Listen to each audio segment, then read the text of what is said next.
And we are going to get going. It seems to be working. Right, we're going to get going anyway. So welcome everyone to Transport Resilience Infrastructure Committee meeting for May. We have apologies for lateness from Joe Bartley and early departure Mayor Brown and also Karen. Someone like to move any other apologies? Thank you. Moved Deputy Mayor, seconded Chris Fletcher. Those in favour say aye. Against carried. We've had a request for electronic attendance from John Watson, Lotu Fully, Greg Sayers, Ken Turner and Wayne Walker. Someone like to move that be accepted. Thank you, Richard. Seconder, thank you, Chris. Those in favour say aye. Against carried. No. Why are we allowing these people just to not come? That's a very important thing. Don't give it. Righto. I won't record that I'm my opposition to that. Okay. Thank you. We have just a reminder, everyone, in regard to declarations of interest. Confirmation of the minutes. Someone like to move that we confirm the minutes of the 3rd of April? Happy to move. Thank you. Chris, seconded. Oh, Desley, thank you. Those in favour say aye. Aye. Against carried. We have no petitions. We have public forum, so we had 2 requests received and both were approved. So first one up is Connor from Greater Auckland. So welcome, Connor. I think you know you've been here enough, 5 minutes, and then we'll throw some questions at you probably. Yeah, thank you for accepting the chair. Let me just...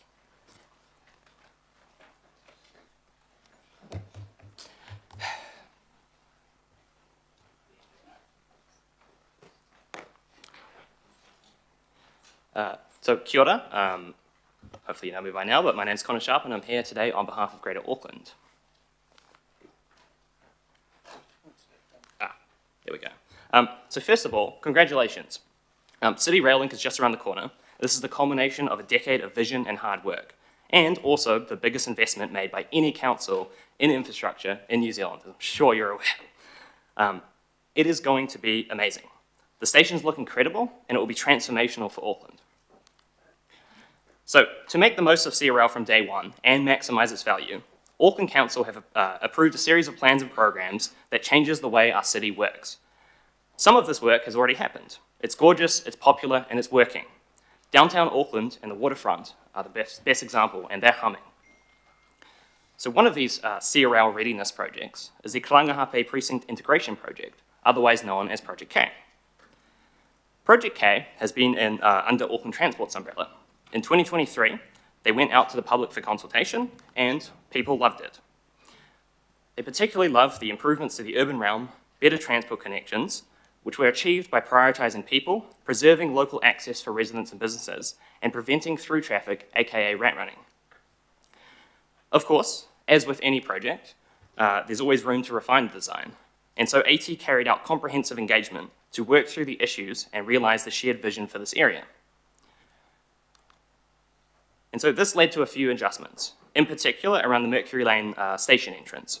AT made a few sensible changes to the traffic circulation plan and ensured and enhanced access for loading and servicing.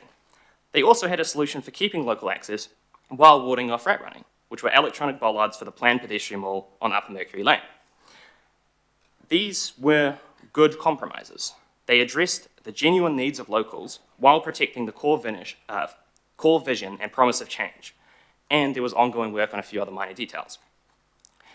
However, senior managers in Auckland Transport had other ideas, which they chose not to share with the public, or with council, or it seems even other parts of AT. First, in August of last year, they ditched AT's smart local access plan for Mercury Lane to allow full-on rat running again, which cripples the core point of Project K. But they didn't stop there. Last month, even though this project is currently under construction, AT suddenly revealed drastic changes at a Waitemata local board workshop. So these aren't minor adjustments to loading and servicing zones. They essentially cancelled all the promised pedestrian improvements to Cross Street, widened footpath planners, stuff like this, in favour of this dismal status quo, unbefitting of being next to a $5 billion rail project.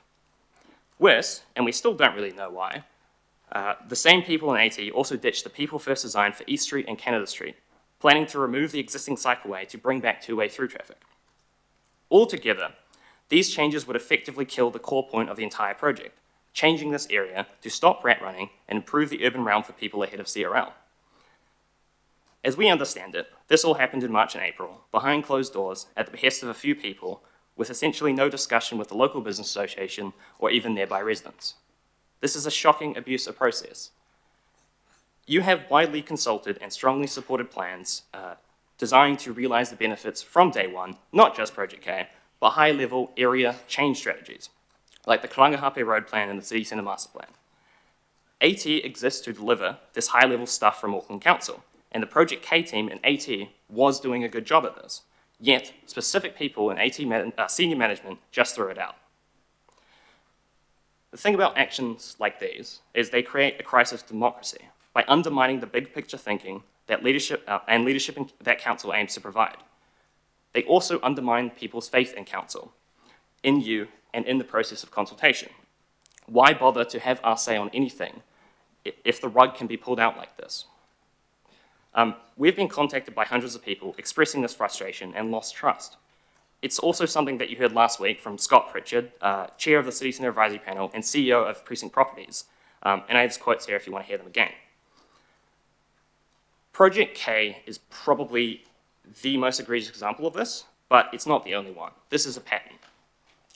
Repeatedly watering down, or outright, repeatedly watering down work designed to fix Auckland is losing AT the support, trust, and confidence of everyone, especially those who would like to see our transport agency and city succeed. And it does nothing to appease the vocal complainers who, frankly, have no idea how cities work and how transport systems function. It's a losing strategy because when you try and please everyone, you're not going to please anybody. Project K, as promised, transforms the streets to meet the needs of thousands of people who will very soon be pouring through this neighbourhood from CRL from all over the city, while also keeping local access for shops and residents. It was great. So please act now and save this project and save AT from itself. Thank you. Thank you, Connor. And just before we launch into questions, because I'm sure there'll be some, I just think we need to make sure that we understand that there's been no decisions made, and so the memo that went to the Waitemata Local Board in April, nothing has been finalised from that, and there is a continuation by Auckland Transport to continue to work with both the local board and with stakeholders in regards to the outcome. So currently there are no final decisions, Yes. and which is the advice we've got from Auckland Transport, and there's a desire to keep working with people. So we'll do that. So got questions from Mayor Brown? Okay, I have some sympathy with what you're saying. It was the most nearest former resident until just recently, but we visited there yesterday, and we visited Mount Mangawhau yesterday as well, and what I saw was a number of reasons which support us taking Iki Panuku back in-house, and a number of reasons which support the changes to AT so that we will take back out of them any ability to have anything to do with roads as well. Basically, this is a case of knee-jerk decision-making. A compromise doesn't seem to have been entered into. A compromise is where you hear from both sides of something rather than do something which does some appeal to both. And if what you think's wrong here, you wait till the GV and I talk about what's wrong at Mangawhau. Deep concerns, we should be listening to you people. The process is bad. Fortunately, we haven't actually cemented stuff in yet. And so I have a great deal of sympathy with what you're doing. The uptown business district are even more concerned about what's going on at Mangawhau, and yesterday I stopped a whole lot of stuff that they were going to do. So there. So keep your little voice bleating out there, mate. I will. Yeah, just something I'd say on that is this was, while no decisions have been made, there is, from my understanding, some sort of plan C that's being made. The really important thing about that is whatever changes are made, it needs to keep the core principle of what this project was trying to do, which is remove rat running and improve the urban realm. And there are reasonable compromises for the needs of local businesses for loading and servicing, or residents for legal access, right? So, but yeah. Okay, Richard. Thank you, Chair, and yeah, thanks for the work on this. I was pretty shocked to see the dramatic change from what was a project that had about 70% support and so many workshops and so much process. I guess, first of all, you mentioned the quote from Scott Pritchard from Precinct, but also the chair of the City Centre Advisory Panel. Is it my understanding they're writing a letter on behalf of the panel about this? And I didn't catch what his quote was that you said before. Oh, in terms of this, his quote was at the budget committee next. I read it out to you if you. This is verbatim, but so last week at the budget committee, as part of the regional advisory panels, they were giving feedback to all of you at council. But Scott Pritchard said, "Look, I'll provide a personal lens on this. I was asked to come and chair this committee as an independent, and I've done that for the last 2.5 years. Put simply, I'll do that if I feel like I'm being heard. And the other 19 members of the panel will continue to do it if they feel like they're being heard." And so we participate in consultation, we provide our views, and we hope that the advice we give is heard and that it is for the benefit of the city. If that no longer happens, you'll find the effectiveness of panels such as ours, the City Centre Advisory Panel, they won't attract the members and they won't attract the intellectual horsepower that council might want to rely on and benefit from. So when changes like this happen to Project K, having gone through significant amounts of consultation, and volunteers like us have spent a lot of time providing advice, that's very frustrating, and ultimately it will undermine the value of these types of panels if these sorts of things continue to happen. And ultimately, it's not getting the best out of a $5 billion piece of infrastructure. It's incredibly short-sighted. End quote. Thank you. And just last question.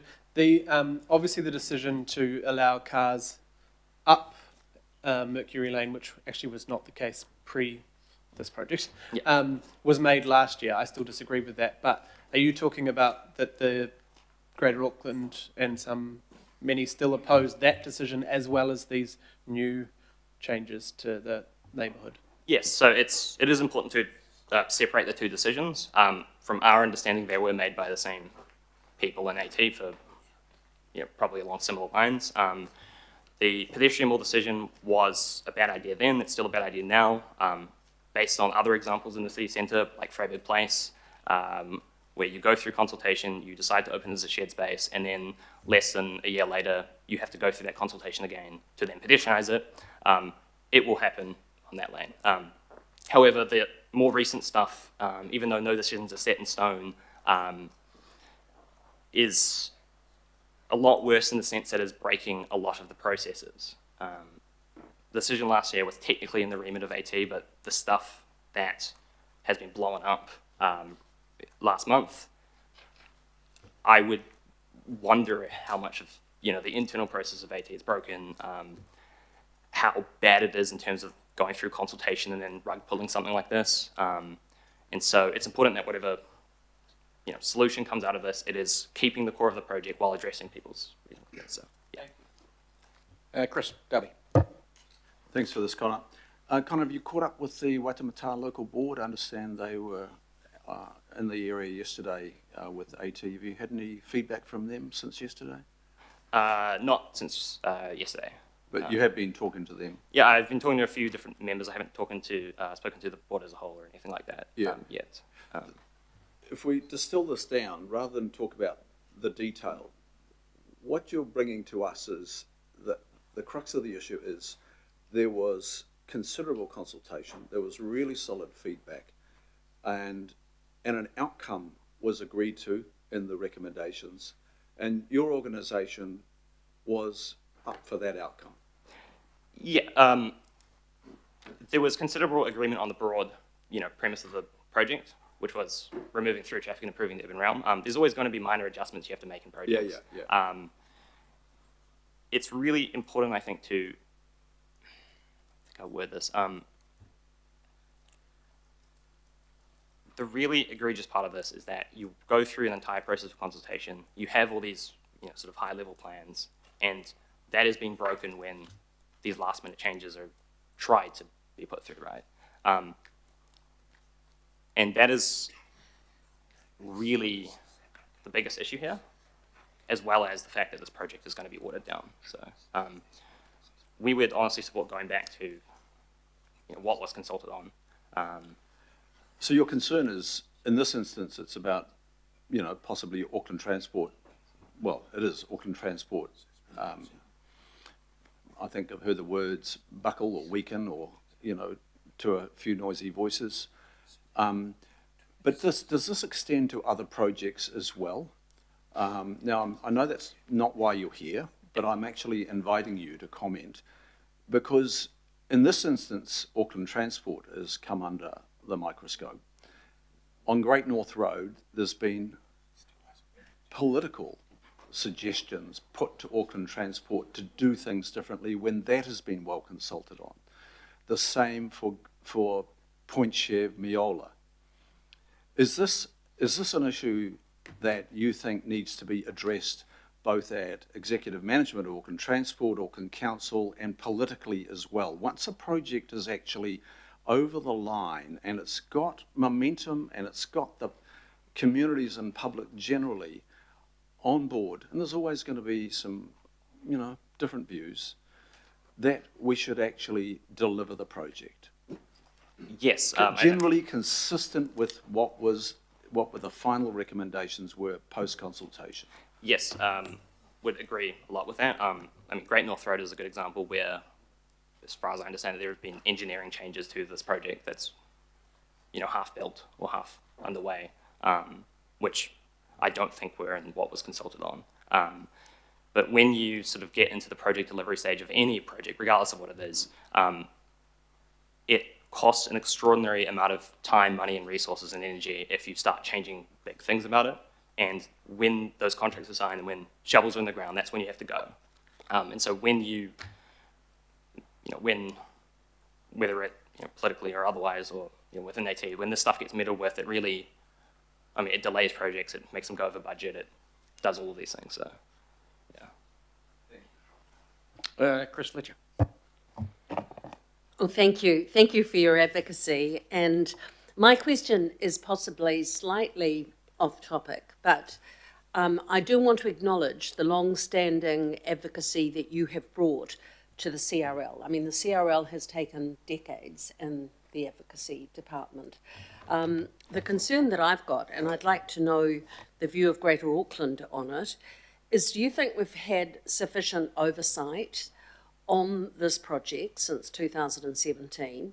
And secondly, do you believe that we're prepared? We don't have any of the inner west grade separation plans on the table. Mangawhau is looking like a wasteland. There are a lot of things that need tidying up to give the public confidence that we can take on these major infrastructure projects. Can you give me a perspective from Greater Auckland? Yeah, I will say, just being the new kid on the block, shall we speak, on Greater Auckland, I wasn't necessarily part of the sort of long-standing advocacy, but no, but you've had a number of long-standing members who have brought incredible advocacy to this. Yeah, I think there is some concerns around, you noted two of them, around Mangawhau and the level crossings, where have they been prepared enough for opening and sort of maximising CRL? There are numerous blog posts that I think Matt Lowry has done on this, and these things are still a work in progress, and fortunately it probably looks like they might take longer than they would otherwise should take in a different world if they'd be treated with maybe more urgency, and perhaps more oversight would have helped with it. So yeah, but do agree with the concerns there. Thank you. Okay, no further questions. So someone would like to move that Connor be thanked. And so Chris Fletcher will move and Richard will second. So thank you, Connor. Good to see you again. Those in favour say aye. Against, carried. Thank you. Cheers. Next up, Fian from Bike Auckland. Welcome.